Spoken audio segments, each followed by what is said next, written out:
Assalamualaikum warahmatullahi wabarakatuh. Perkenalkan, nama saya Andri Irawan, NIM 1187712. Di sini saya akan menjelaskan tentang metode eliminasi Gauss dan dekomposisi LU. Sistem persamaan aljabar linear memiliki sebuah persamaan umum, yaitu yang ini nih, sistem persamaan umum aljabar linear. Dan kemudian dari persamaan ini bisa kita ubah menjadi sebuah bentuk matriks. Jadi seperti ini yang sebelah kanan nih. Dan untuk penyelesaian sistem persamaan aljabar linear, ada beberapa metode yang dapat kita lakukan. Yang pertama dengan menggunakan metode eliminasi, yang kedua metode iterasi, yang ketiga dengan metode dekomposisi. Metode eliminasi ada beberapa jenis, yaitu eliminasi Gauss dan Gauss-Jordan. Untuk metode iterasi ada iterasi Jacob dan iterasi Gauss-Seidel. Untuk metode dekomposisi ada dekomposisi LU dan dekomposisi Cholesky. Untuk eliminasi Gauss, dari bentuk matriks ini nih nanti akan kita operasikan menggunakan OBE atau operasi bilangan elementer, yang dimana A21, A31, dan A32 itu nanti akan dijadikan 0. Dan hasilnya seperti yang di bawah ini. Dan setelah seperti ini, kita bisa mencari X3-nya, X2-nya, dan X1-nya. Ini disebut back substitution karena kita mencari X3-nya dulu, kemudian mencari X2-nya, kemudian mencari X1-nya. Untuk selanjutnya itu eliminasi Gauss-Jordan. Untuk eliminasi Gauss-Jordan, si matriks ininya tuh dijadikan seperti matriks identitas. Jadi langsung ketemu nih hasilnya nih. Jadi no back substitution lagi. Jadi tinggal X2, X3 itu sudah diketahui nilainya. Atau kita juga bisa menggunakan inverse matrix, di mana augmented ini dikali dengan matriks identitas. Jadi nanti matriks identitas ini dikalikan dengan inverse dari si matriks augmentednya, si A. Nah, untuk mencari X ini, dari A kali X sama dengan B. Ini persamaan aljabar linearnya. Nah, untuk mencari X-nya itu, dengan memindahkan A ke lengkap satu dari sini, lengkap satu ke sini, itu menjadi A inverse dikali dengan B. Jadi X sama dengan A inverse dikali dengan B.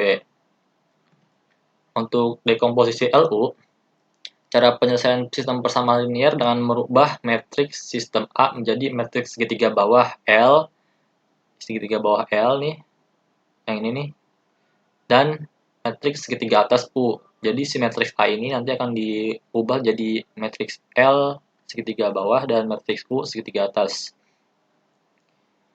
dikali dengan X sama dengan B. Nah, jadi prosesnya itu jadi gini. A kali X sama dengan B. Kita dekomposisi ini untuk memperoleh U dan L. Jadi si A-nya kita ubah dari L dan U. Jadi L kali U dikali X sama dengan B. Kemudian kita substitusi maju untuk memperoleh Z, atau forward substitution. Jadi si Z-nya itu kita peroleh dari matriks U dikali dengan X. X kali Z. Jadi hasilnya jadi L kali Z sama dengan B. Nah, kemudian nanti hasilnya jadi U kali X sama dengan Z. Nah, dekomposisi LU ini ada jenisnya juga. Ada dekomposisi LU naive, yaitu diturunkan dari proses eliminasi Gauss, di mana L, elemen pengenali M, I, J dalam proses eliminasi, dan U-nya itu matriks segitiga atas hasil dari proses eliminasi. Nah, untuk matriks L-nya itu ini nih, dan untuk matriks U-nya itu ini.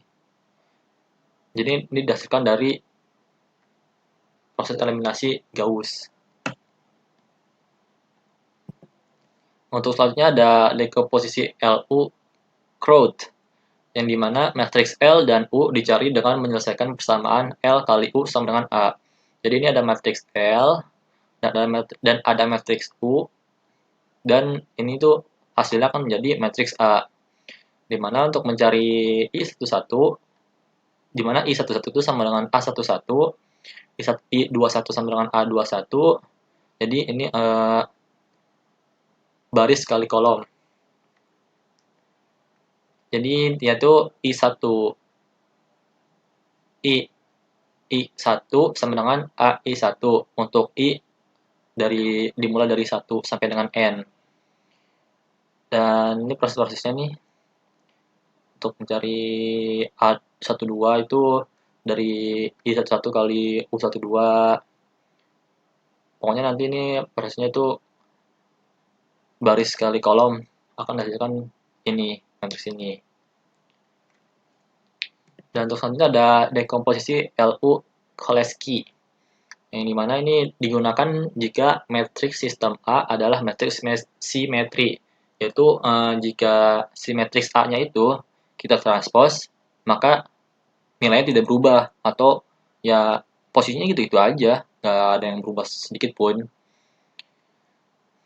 Jadi ini hampir mirip sih dengan yang tadi, dengan yang chord, cuma bedanya ya di sini dia simetri, jadi mungkin hasilnya aja yang berbeda nantinya.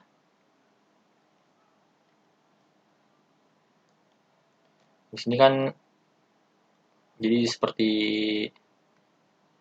ini nih, untuk mencari A11 sama dengan dari I11 dikali I11, untuk mencari A21 dari I11 kali A21, dan seterusnya. Terus selanjutnya ada iterasi Gauss-Seidel. Nah, di mana cara menyelesaikan sistem persamaan linear yang dilakukan ini dengan cara iteratif, atau biasanya digunakan sistem persamaan yang besar, n-nya itu bisa sampai ratusan.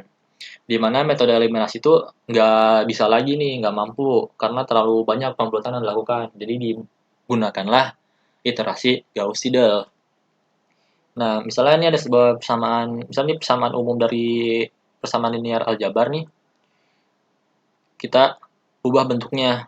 Jadi X1 sama dengan B1 min A12 kali X2 min A13 kali X3 min sekian sampai AN XN per A11. Untuk S2-nya juga sama, diubah bentuknya. Untuk SN-nya juga sampai XN itu diubah bentuknya.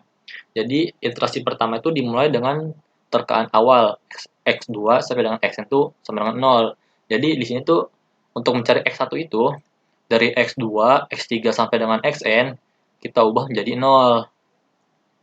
Nah, setelah itu kan kita akan mendapatkan hasil X1. Nah, setelah kita mendapatkan hasil X1, untuk mencari X2, nilai X1 ini kita masukkan ke sini. Nah, untuk X3 dan seterusnya, itu masih tetap 0. Begitupun selanjutnya, jadi setelah dapat nilai dari si X ini dimasukkan sampai X sekian, X yang kita inginkan. Nah, proses iterasi itu diteruskan sampai diperoleh nilai-nilai X yang konvergen. Jadi akan mendapatkan hasilnya nanti. Selanjutnya ada iterasi Jacobi, di mana prosesnya mirip dengan iterasi Gauss-Seidel, hanya saja untuk iterasi Jacobi ini perbedaannya itu jadi seperti ini nih. Misal kita X1, X2, X3-nya. Kita misalnya apa X3 aja nih. Terus kita tentukan X-nya itu misalnya 0 semua. Ya udah, X1 itu berarti X2-nya 0 semua, dapatkan ntar X1. Ntar X2 ini juga tetap 0. Tetap 0 semua. Terus ntar apa X3 0 lagi. Ntar dapat X2, X2, X3.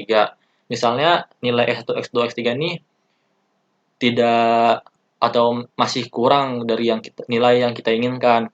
Nah, maka setelah itu kita cari lagi dengan metode yang sama, tapi menggunakan X1, X2, X3-nya yang sudah diketahui dari persamaan sebelumnya.